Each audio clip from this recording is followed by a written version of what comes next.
ব্যাস, ওই নিয়ে আর কোনো কথা হবে না। শেষ হয়ে গেছে তো এই চ্যাপ্টারটা। যখন যখন শেষই হয়ে গেছে তখন আবার উল্টে রাগ দেখাচ্ছ কেন? আমি তো বলেছি আর ওরকম হবে না।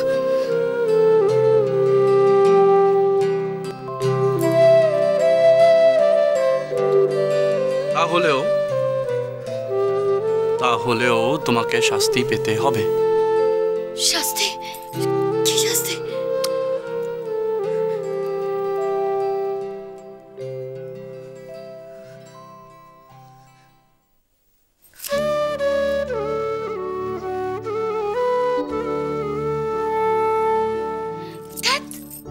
কালে মিজি রাগ দেখানো আমাকে, এবার আমি তোমাকে রাগ দেখাবো।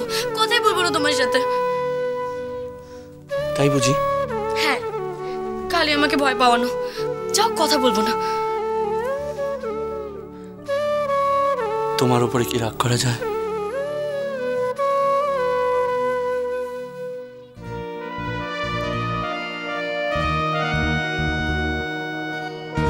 এত ভালোবেসেছো তুমি আমাকে। তুমিও তো আমাকে ভালোবেসেছো।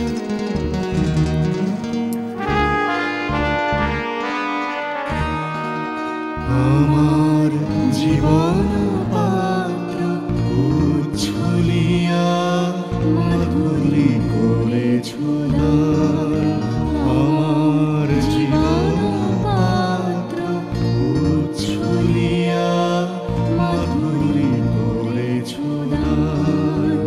তুমি জানো নাই, তুমি জানো নাই, তুমি জানো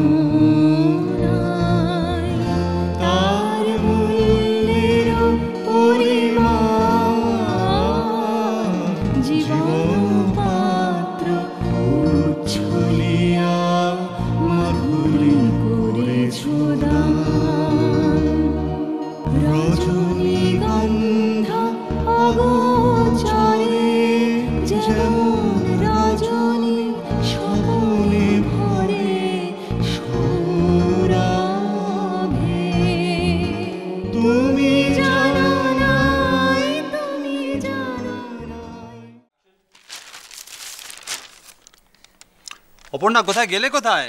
এই তো, তুমি নাও, চেঞ্জ করে নাও তাড়াতাড়ি। নিচ্ছি, কাগজটা একটু দেখে নিয়ে যাচ্ছি।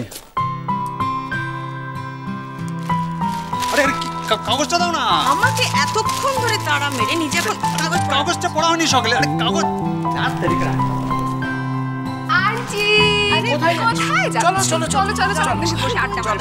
শুতে যাওনি কেন এখনো? না, বসো। আচ্ছা বাবা, আমরা এখন পলাশডাঙ্গার গল্প শুনি। আমি এখন কাগজ পড়বো। মানে আন্টি বলো না, পড়াশোনার গল্প বলো না। হ্যাঁ আন্টি, দাদুকে কেমন দেখলে? তোমাদের দাদুকে ঠিক যেমনটা ভেবেছিলাম তেমনটা। যতটাই রাশভারী ততটাই এফেকশনেট। জানো, তোমাদের দাদুকে দেখে মনে হলো পৃথিবীতে যাই ঘটে যাক না কেন উনি কোনো অবস্থাতে ওনার নীতিবোধ, মূল্যবোধ এগুলোর সঙ্গে কম্প্রোমাইজ করবেন না। আন্টি, উনি কি খুব রাগী? হ্যাঁ, রাগী? রাগী নয়? রাগী কেন হতে যাবেন? কি বললো দাদু রাগী? বুঝলে অপর্ণা, আমরা যদি এবার গুঞ্জা আর রঙ্গনকে সঙ্গে নিয়ে যেতাম খুব ভালো হতো, বলো?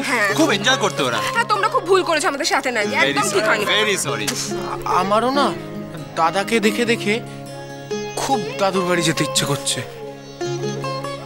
পলাশডাঙ্গায়।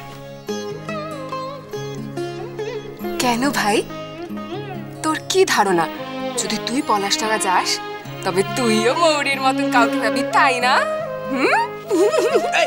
এই শোন, এই সবসময় তোর ইয়ার্কি না। গুঞ্জা, রঙ্গন, গুঞ্জা এখনো মারামারি করবে ওরা? কি হচ্ছে কি? মহা শয়তানি দুটো। এটাকে মারামারি বলে না। কি বলে? কি বলে? এটাকে বলে ভাই বোনের খুনসুটি। আমি বলছি তুমি কিন্তু গুঞ্জা রঙ্গনকে একদম মাথা চড়িও না, মহা শয়তান ওই দুটো। গুড নাইট বাবা। Good night aunty. Aunty good night aunty. সত্যি এই ছেলে মেয়ে দুটো যা হয়েছে না, বাজির পা ছাড়া। হাসছো? কেন হবে না? কার ছেলে মেয়ে সেটা তো দেখতে হবে নাকি?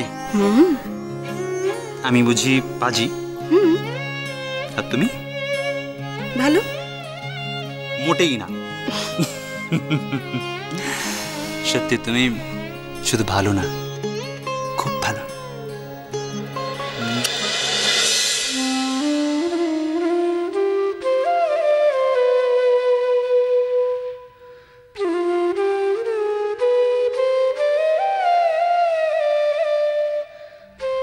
তুমি আমার স্বপ্ন জেদকে এইভাবে মিথ্যে করে দিতে পারো না।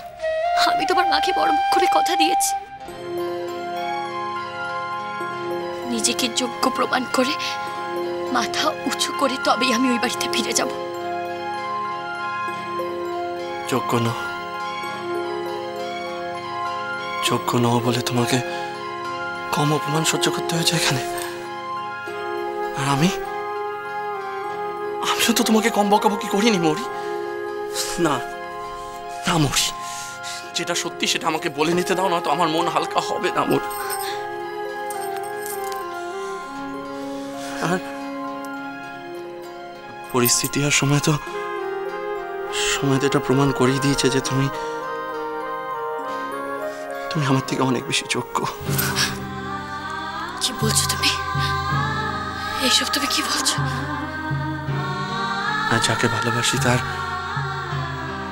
অযোগ্য হওয়াটা যে কত বড় কষ্টের সেটা আমি জানি।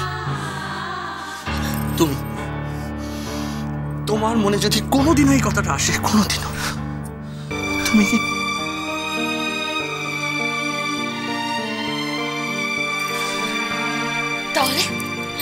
তাহলে কি বলো? তাহলে কি? আমার এসব কথা ভালো লাগছে না, ভালো লাগছে না এসব কথা।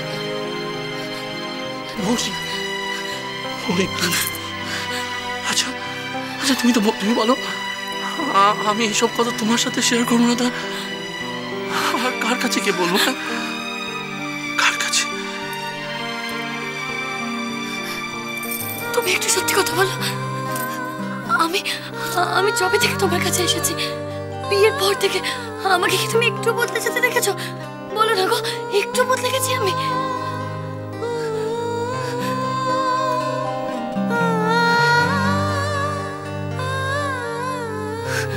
না না মৌরি, তুমি একটুকু বদলাওনি, একটুকু না। তাহলে ভয় কিসের বলো? তোমার ভয় কিসের? তোমার কি ভরসা নেই আমাদের উপর, আমার ভালোবাসার উপর? বলো না, ভয় কিসের তোমার? বলো, কিসের ভয়? চুপ করে থেকো না, বলো না, তোমার কি আমাদের ভালোবাসার উপর বিশ্বাস নেই? বলো, চুপ করে থেকো না তুমি, বলো আমাকে, বলো।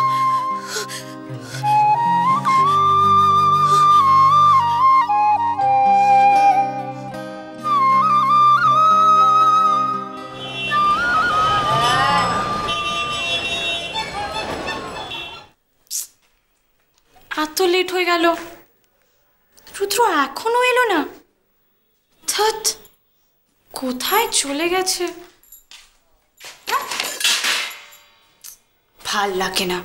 উফ, রুদ্র তাড়াতাড়ি এসো।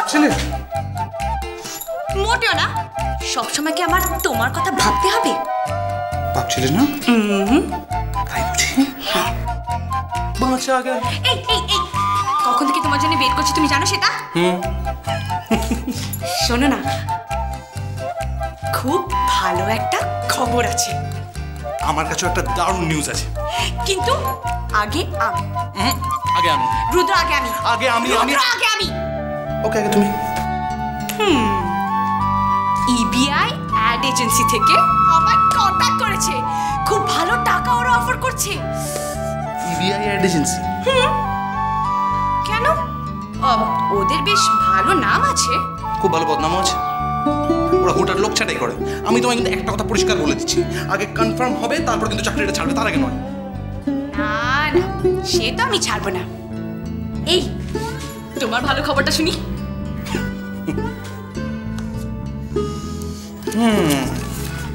এই যে